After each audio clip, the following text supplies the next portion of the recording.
E aí galera, tudo certo? Começando aqui mais um vídeo de revisão com vocês. Vamos revisar aqui rapidamente tudo que foi estudado na nossa aula 2 do capítulo 2, perfeito? Onde a gente aplicou e aprofundou as leis de Newton, certo? Nessa aula 2 do capítulo 2, a gente pegou tudo aquilo que foi estudado em relação às leis de Newton, certo? Trouxe isso para o nosso dia a dia estudando outros tipos de forças, tá? A gente estudou a força peso, a gente estudou a força normal, a gente estudou a força de atrito, então tudo isso a gente definiu de forma bem completa em nossa aula, certo?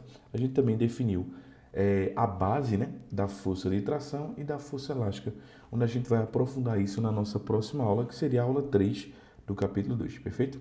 Só lembrando, a gente começou nossa aula já definindo a respeito dessa ideia de massa e peso, tá? Lembra que massa é justamente a massa das moléculas que um corpo tem, certo? Ela é intrínseca a cada corpo. Essa massa, para um único corpo, ela não muda, certo? Então, se eu pego, por exemplo, um vaso, tá? Um vaso, esse vaso tem uma massa de 2 quilos. Então, se eu pego essa massa de 2 quilos e levo para outro planeta, essa massa continua sendo de 2 quilos. Perfeito? A massa não muda. A gente fala que a massa é uma grandeza escalar, não esquece disso, tá? Uma grandeza escalar, certo? A gente não pode esquecer que pela massa ser uma grandeza escalar é pelo fato dela não ter direção e sentido. Assim, a gente simplesmente tem massa e a gente não fala para onde a massa da gente aponta. A gente tem massa e ponto final, perfeito? Já o peso é uma força com que essa massa é puxada para baixo pelo planeta o qual essa massa está, certo? Então, a força-peso é caracterizada como uma grandeza vetorial. Ela é uma força, tá? Ela é um vetor, tranquilo? É uma grandeza vetorial.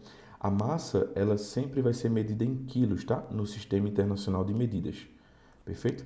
E o peso, por ser uma força, é medido em newtons, certo?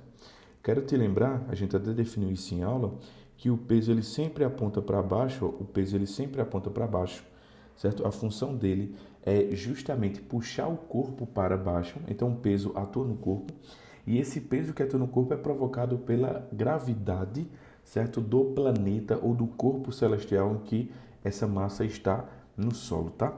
Então a gente calcula o peso sempre por massa vezes gravidade, não esquece, tá? O peso é em newtons, a massa é em quilogramas e a gravidade, a gente sabe que na Terra ela vale algo em torno de 10 metros por segundo ao quadrado. Se eu for para a Lua, minha massa ela não vai mudar, certo? Mas o fato de eu ter ido para a Lua, eu vou ter um peso diferente, porque o peso é massa vezes gravidade, tá? Então eu gosto muito de falar que o peso ele depende de onde você está. Já a sua massa, não. A sua massa é sua e ponto final. Quero também relembrar que a gente gosta muito de misturar o conceito de massa com o conceito de inércia, tá? Algo com muita massa é algo com muita inércia, tá? O que é ter muita inércia? É você tender a continuar no movimento que você está. Então, um corpo muito massivo, ele tem muita massa. Eu estou falando entre aspas, ele é muito pesado, tá? Entre aspas, muito pesado. Então, para a gente colocar ele em movimento, a gente tem que fazer muita força externa para vencer a inércia dele, tá? Então, massa tem muito a ver com inércia. Mais massa, mais inércia. Menos massa, menos inércia. É por isso que um corpo mais leve é mais fácil de parar e é mais fácil de colocar em movimento por conta da sua inércia, tranquilo? A gente definiu uma força muito importante, que é a força normal, certo? Essa força normal a gente definiu em aula. A gente viu basicamente 3 casos na nossa aula, né? Vou só relembrar aqui, ó. O primeiro caso é o caso onde um bloquinho está sobre o solo e aí tem um peso dele para baixo, certo? E como ele pressiona o solo com seu próprio peso, o solo, que é uma superfície, devolve com a força normal. Para que esse bloco nem entre no solo e nem saia voando, a força normal ela vai se equilibrar com o peso. Então a gente fala que a normal é igual ao peso. Não esquece disso, certo? Isso nesse caso aqui em específico, onde eu só tenho a normal e o peso atuando. Teve um caso também que a gente estudou, foi quando o bloco está sendo empurrado contra a parede, certo? Está empurrado contra a parede, beleza? Então penso contigo aqui, eu empurro ele contra a parede com a força F, aí a parede empurra de volta com a força normal. A força normal é uma força de superfície, certo? Então todo contato com a superfície gera uma força normal, tranquilo? Para baixo tem um peso puxando e para cima vai ter um atrito contrário à tendência desse cara cair, perfeito? Então a gente fala aqui que a força F que empurra a parede, ela devolve ela quem? A parede. Devolve no bloquinho com a força normal. Então, a força normal e a força F acabam sendo a mesma força, tá? Tendo o mesmo valor, tranquilo? Elas têm o mesmo valor, beleza? Então, vê como esse primeiro caso a normal é igual ao peso, que é o que mais cai. No segundo caso, a normal já não é igual ao peso. A normal é uma força que sempre será a superfície. A normal aqui foi igual a F, perfeito? E no terceiro caso que a gente estudou, é justamente o caso onde o bloco está sendo empurrado contra o teto, lembra disso? Eu empurro para cima com a força F, certo? Para baixo tem o peso, certo? E como eu empurro a superfície do teto para cima, o teto empurra de volta para baixo. Então, essa aqui seria a força normal, perfeito? E aí eu vou ter, obviamente, tudo que aponta para baixo, normal mais peso, é exatamente a força F que aponta para baixo. Aliás, desculpa, para cima, perfeito? Normal mais peso apontam para baixo, é igual a força F para cima. Aqui está em equilíbrio, por isso que eu fiz que tudo que aponta para baixo seja igual a tudo que aponta para cima, certo? E aí, se eu quiser a normal, normal vai ser F menos o peso. Não esquece disso não, tá? Muita gente fala, normal é igual ao peso sempre. Não, não é normal igual ao peso sempre. Porque o caso que mais cai, sim, a normal é igual ao peso, é o caso que mais cai. Mas tem outros casos também, certo? E eu lembro que até em aula eu vi um caso modificado, né? Por exemplo, se eu tiver um bloquinho aqui, ó, pensa comigo, se eu tiver um bloquinho aqui, certo? Eu vou ter o peso para baixo, obviamente, e eu vou ter a normal para cima. Então, normal é igual ao peso. Mas imagina que eu tenho uma força oblíqua aqui. Se eu força oblíqua aqui, eu vou ter que primeiro decompor, certo? Vai ter a componente Fx e vai ter a componente Fy. Aí eu te pergunto, eu posso dizer que a normal é igual ao peso? Não, porque para cima, além da normal, tem outra força. Então, tudo que aponta para cima é igual ao que aponta para baixo. Então, normal mais Fy, que aponta para cima, são iguais ao que aponta para baixo, que é o peso, tá? Então, a normal vai ser o peso menos Fy.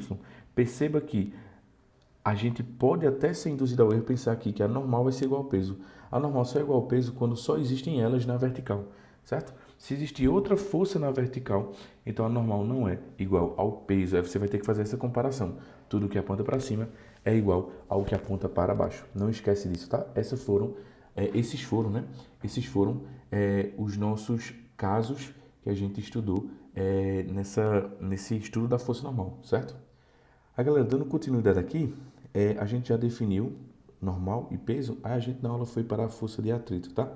Vamos lembrar que a força de atrito existe de dois tipos, não é isso? A força de atrito estático e a força de atrito, ó, percebe comigo, dinâmico ou cinético, tá? Que é a mesma coisa.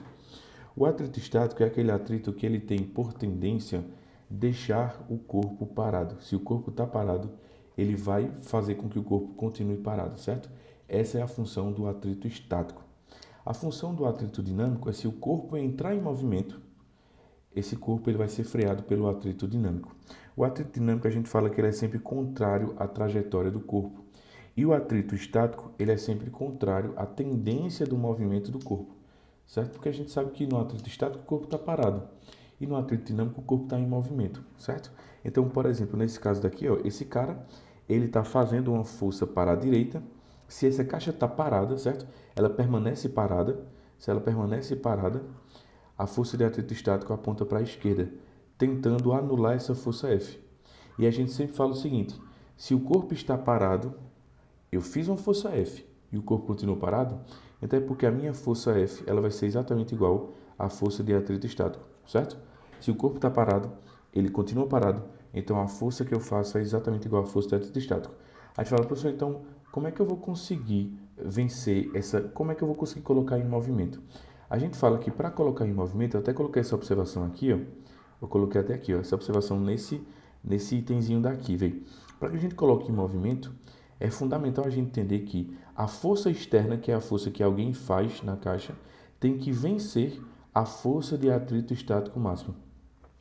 Então você tem que pensar o seguinte: para que o corpo entre em movimento, a força que o cara está fazendo tem que vencer não o atrito estático, ele tem que vencer o atrito estático máximo, tá? O atrito estático ele é sempre igual à força que você está fazendo, mas aí o atrito estático ele tem um limite, que é o máximo. Então, se eu fizer uma força maior do que esse máximo, esse corpo entra em movimento. Aí tu fala, professor, como é que eu calculo esse máximo? Olha aqui, tu calcula a força de atrito estático máximo por essa fórmula daqui, tá? Coeficiente estático vezes a força normal. A força normal a gente aprendeu a calcular. E o coeficiente estático, ele depende da superfície que está oferecendo atrito. Então, esse coeficiente de atrito estático, ele depende quimicamente da substância que foi feita a superfície que está em contato com o bloquinho, tá? E esse coeficiente, obviamente, ele vai te dar, certo? Se ele não te der, é porque ele quer que tu calcule. Mas aplicou essa fórmulazinha daqui, você vai ter o atrito estático máximo. E aí, por exemplo, se eu calcular essa fórmula aqui e o valor deu 50 newtons, se esse carinha daqui aplicar 40 newtons, o corpo não sai do canto, o corpo está parado. E aí a gente fala que a força de atrito estático vale 40, porque a função dela é sempre se igualar à força F. Não, professor, o atrito ele deu 50, não. Lembra que esse 50 aqui é só um valor de referência, tá? É só um valor de referência, é só para a gente dizer, esse é o máximo. O atrito estático só consegue chegar até lá. Então, se eu aplicar menos do que o máximo, a força de atrito estático permanece conseguindo deixar o corpo parado e ela tem o mesmo valor da força que você aplicou. Se eu aplicasse 45, quanto é que vale o atrito estático? 45 também. Se eu aplicar 50, quanto é que vale o atrito estático? 50, porque 50 ainda não venceu o atrito estático máximo, que é 50. Mas aí se eu chego e aplico 51, certo? 51 vence 50, vence. Quando 51 vencer 50, quer dizer que o corpo entrou em movimento. E aí, quando o corpo entrar em movimento, não existe mais o atrito estático. Perceba aqui, o atrito que vai existir agora é a força de atrito dinâmico. E aí o atrito dinâmico ele é constante e eu calculo por essa formulazinha daqui, perfeito? O atrito dinâmico ou cinético, tá? Ele é constante e eu calculo por essa fórmula. O coeficiente cinético, ele é diferente do coeficiente estático. São coeficientes diferentes, tá? São coeficientes diferentes, perfeito? Tranquilo. E a força normal é a mesma, tá? E aí eu quero sempre esclarecer que a força normal, na maioria dos casos, ela vai ser igual ao peso, tá? Tranquilo? Massa. Eu até coloquei esse exemplozinho daqui, ó, aplicando os princípios, tá? Que eu peço que você sempre faça em casa, certo? Para que você exercite de fato. Eu vou fazer aqui só como uma correção, certo? Para quem não conseguiu fazer, então quem ficou em dúvida, certo? Olha o que ele fala. Ele diz que um bloco de 5 kg está parado, certo? Ele me dá os dois coeficientes, o estático e o dinâmico. Ele diz que uma força externa de 20 newtons tenta locomover o corpo. Diante disso, determine a força resultante do bloco e a força de atrito atuante no bloco. Primeiro de tudo, eu sei se esse corpo entrou em movimento ou não? Não sei. Vamos responder isso? Como é que eu respondo? Eu calculo a força de atrito estático máxima, para ter uma ideia, sabe? Então, vamos lá. O coeficiente de atrito estático ele é 0,7. A força normal é igual ao peso, tá? Porque ele está numa superfície horizontal, aquele caso que a gente sempre estudou aqui, que é o que mais cai, tá? Força normal para cima e peso para baixo, são iguais. Então, a normal é igual ao peso. Então, aqui eu posso colocar o peso, tá? Então, a força eletrostática vai ser 0,7 vezes o peso, que é massa vezes gravidade. Massa 5 vezes a gravidade, 10 vai dar 50. Então, fica 0,7 vezes 50, a força de atrito estático máxima, dá 35 newtons. Aí eu te pergunto, 20 vence 35? Não. Se não vence, o corpo está parado. Se o corpo está parado, a força resultante é zero, não tem o que fazer. E se o corpo está parado, qual é a aceleração? Zero. Se a aceleração é zero, qual é a força resultante? Zero também. Aí ele pergunta, qual é o valor da força de atrito? Aí muita gente erra, porque fala que é 35. Não, 35 é só um valor de referência. Ele não é o atrito, ele é o valor máximo que o atrito pode chegar. Se o corpo está parado, a força de atrito é a estática. E a estática sempre é igual à força que está sendo aplicada externamente, que é 20 newtons. Então, respondemos os dois, letra A e letra B. Tranquilo? Perfeito. Lembra que em aula eu falei do atrito de rolamento, explicando como é que um carro anda, certo? E explicando também como é que uma pessoa anda, tá? Vamos só lembrar aqui, o carro, o carro tem 4 rodas, obviamente. As rodas da frente são o que fazem o carro andar. Então, é onde tem tração, certo? Então, essas rodas da frente jogam o chão para trás, certo? E aí, por atrito estático, no ponto de equilíbrio, o carro é jogado para frente. Sim, é um atrito estático. Mesmo tu falando, mas o carro está em movimento, concordo contigo. Mas a roda, o ponto de equilíbrio da roda com o solo está parado em relação ao solo. Se tu perceber como uma roda gira, tá? Eu tenho esse ponto aqui de equilíbrio e todo o restante da roda é quem gira para frente. E esse ponto aqui de equilíbrio é quem faz o sistema girar, certo? Então é justamente isso que acontece, é o atrito estático que faz andar. Professor, e esse atrito aqui, por que ele é contrário? Porque essa roda aqui, ela só aceita o movimento, não é ela que joga o chão para trás, não é ela que joga o chão para frente, perfeito? Ela simplesmente aceita o atrito. Então, por isso que o atrito dela é um pouco estranho e é para trás no ato do movimento, perfeito? E sim, a aula eu defini bem direitinho, certo? Eu não falei em aula sobre essa roda porque não é importante para a gente, mas eu sempre cito essa figura para que você, na sua leitura de casa, entenda que existe essa exceçãozinha aí, porque a roda de trás ela não tem tração, tá? Ela não tem tração, ou seja, não é ela quem joga o chão para trás. Quem joga o chão para trás é a roda da frente, perfeito? Tranquilo. A gente definiu logo após isso, sim, e eu quero também lembrar aqui do gráfico, né, do atrito, que o gráfico do atrito é, essa parte em vermelho aqui é a força de atrito estático, que vai crescendo, crescendo, crescendo, crescendo, chega no máximo, que é o atrito estático máximo, e aí é vencido o atrito. E aí o carro entra em movimento, o corpo entra em movimento. Quando entra em movimento, só existe um atrito agora dinâmico, perfeito? Que é um atrito dinâmico ou cinético, tanto faz, que é um atrito constante, perfeito? Esse é o gráfico. Eu lembro que em aula até mostrei para vocês e falei com vocês sobre o gráfico do ABS, né? Que o ABS ele não deixa a roda derrapar, ou seja, ele não deixa o atrito cinético acontecer. Então o gráfico seria simplesmente isso aqui, ó, onde ele não deixa, ele sempre fica travando e soltando a roda, travando e soltando, travando e soltando, justamente para que a roda não derrape, certo? E não tenha atrito dinâmico, só tem atrito estático. Tranquilo? Perfeito, massa. A gente finalizou nossa aula definindo força de tração, certo? Lembro a você que a força de tração é sempre do ponto de amarração saindo, tá? Sempre do ponto de amarração saindo, e ela sempre tenta equilibrar a força que puxa a própria corda, certo? Então, por exemplo, eu tenho aqui, ó, o peso para baixo é quem puxou a corda, então o peso e a tração, eles são iguais, desde que a corda não parta, perfeito? Aqui, ó, a força com que a minha mão puxa a corda é a força com que a corda puxa o bloco. Então, se eu executo uma força F, essa tração também vale F, perfeito? Mesma coisa aqui, ó, eu tenho um peso puxando para baixo, essa tração aqui, ela tenta se equilibrar com o peso, tá? Se tração é oblíqua, obviamente, eu teria que fazer a decomposição dela, mas a tração, ela se equilibra com o peso, perfeito? Esse estudo aqui mais complexo a gente vai fazer nas próximas aulas, tá? Tranquilo. Aqui eu coloquei o mesmo caso, né? O peso para baixo se equilibra com a tração para cima, por isso que eles são iguais, tranquilo? Não tem uma formulazinha pronta para tração, mas a gente sabe que a tração é igual à força contrária que está puxando ela, tranquilo? E, finalizando nossa revisão, eu falei de força elástica, certo? A lei de Hooke, que ela mostra justamente que quando eu traciono uma mola, quando eu puxo uma mola, a mola puxa de volta, não tem mistério, certo? Então, quando eu coloquei esses pezinhos aqui, esses pezinhos puxam a mola para baixo com a força peso e a mola puxa no sentido contrário para cima com a força elástica, tá? Mesma coisa, por exemplo, ó, se eu coloco um bloquinho aqui e puxo com a força elástica, aliás, tem uma mola aqui, né? Quando eu puxo com a força F para cá, a força elástica também puxa esse bloquinho e eu digo que força elástica é igual a F, tranquilo? Perfeito? Existe uma formulazinha para força elástica que é Kx, onde K é a constante elástica da mola, onde ela vai ser em newtons por metros ou newton por centímetro, certo? E o X é o quanto a mola aumenta de tamanho, certo? Em relação ao tamanho original dela. O tamanho original dela era essa. Quando eu coloquei esse pezinho, por exemplo, ela aumentou em 2 centímetros. Então, esse seria o X da mola, certo? Então, o X da mola a gente fala que é a deformação da mola, tá? É a deformação da mola. E, obviamente, ele vai ser ou em metros ou em centímetros. Ele vai ser em metros quando a constante estiver em newtons por metros. Ele vai ser em centímetros quando a constante estiver em newtons por centímetros, certo? Quero reforçar que a força elástica ela sempre vai ser igual a uma força contrária ao que está acontecendo, tá? Quem esticar a mola, a força elástica se iguala a ela e tenta equipará-la, certo? E aí a força elástica é igual à força que tenta esticar a mola. Quando os casos que mais caem, obviamente, é o peso tentando esticar uma mola, então por isso que a gente geralmente faz peso igual à força elástica, certo? É o que mais cai, tranquilo? Perfeito. E aí, sim, e uma coisa que eu falei em aula, né, que é a constante K, ela disse se uma mola é mole ou se uma mola é dura. Uma mola mole é uma mola que tem uma constante muito baixa, ela é muito fácil de ser esticada. E uma mola com constante alta, com um K alto, é uma mola dura, ela é muito difícil de ser esticada ou puxada. Perfeito? Tranquilo. E para finalizar, de fato, eu citei o caso do elevador, certo?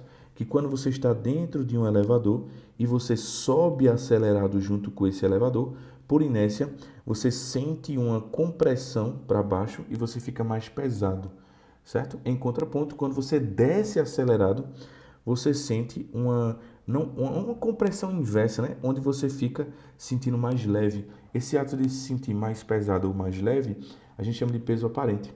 Então, o peso aparente de uma pessoa é a massa da pessoa vezes a gravidade mais a aceleração do elevador. Ou seja, quando o elevador ele sobe acelerado, certo? Você se sente mais pesado. Por isso que aqui é mais, ó, mais. Você soma as duas acelerações, a gravidade 10 e a aceleração do elevador, soma as duas e multiplica pela massa do peso, perfeito? E quando você desce acelerado, ó, descendo acelerado, você se sente mais leve, você fica com menos peso, entre aspas, tá?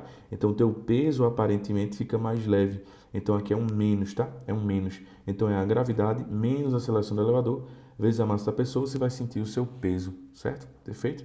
Massa. E se você sobe ou desce com velocidade constante, a aceleração é zero. E aí o teu peso aparente fica sendo exatamente o teu peso real. Não tem muito mistério, tá? Então, quando for com velocidade constante, o elevador se movendo, não existe essa coisinha de peso aparente, tá? É tudo constante. Tranquilo? Perfeito, massa. Eu até na aula citei a situação da tração, né, do cabo do elevador, que seria a mesma coisa, tá? A tração do cabo, o cabo, quando está puxando o elevador para cima acelerado, esse cabo ele puxa mais do que o elevador de fato, porque por inércia o elevador ele fica mais pesado, tá? Então vai ser a massa do elevador vezes a gravidade mais a aceleração que o elevador sobe, tá? A única diferença para o peso aparente é que no peso aparente só importa a massa da pessoa. Quando é a tração do cabo do elevador, ele sustenta todo o elevador, então é a massa do elevador todo, tá? E se você descer acelerado, vai ser uma situação onde o elevador aparentemente fica mais leve, por isso que é menos aqui. Tranquilo? Então é isso, pessoal. A gente finaliza a nossa revisão aqui, certo? Espero ter ajudado vocês. Qualquer dúvida, sempre entre em contato comigo, tá? E lembrando que essa leitura aqui é a física do dia a dia, é uma leitura que eu quero que vocês façam em casa para vocês aprenderem sempre mais e carregar sempre esses conceitos a mais para a prova do Enem. Tranquilo? Massa? Show. Então a gente finaliza por aqui. Um cheiro a todos e até a próxima, galera. Tchau!